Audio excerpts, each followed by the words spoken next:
When Constable Andrew Hong was murdered in the Tim Hortons in Mississauga, it was so horrific that they didn't remove him from the scene to even take him to the hospital, and he was there for hours until they removed his body to take him to the coroner's office. And when that happened, there was a very emotional scene, a missing man formation, if you will, amongst his peers at Toronto Traffic Services in the motorcycle unit.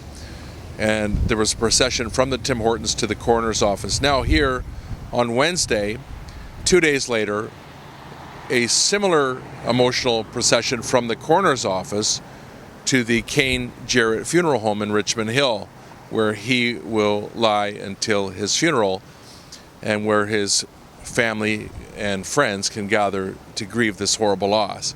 It's always eerie when you deal with police officers dying in the line of duty, and of course in this case we also lost a wonderful mechanic in Milton, and his funeral is on this same Wednesday.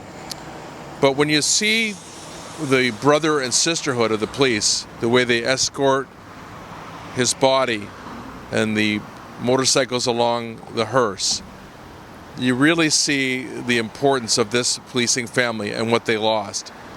This man was killed in cold blood because he's a police officer, because he was wearing that uniform.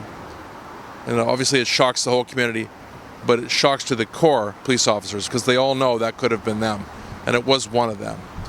With Ernest DeRosic, during a very emotional week, and remembering the two victims of this horrible, horrible crime.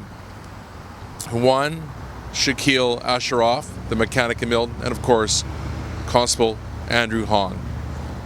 Joe Warmington, Toronto Sun.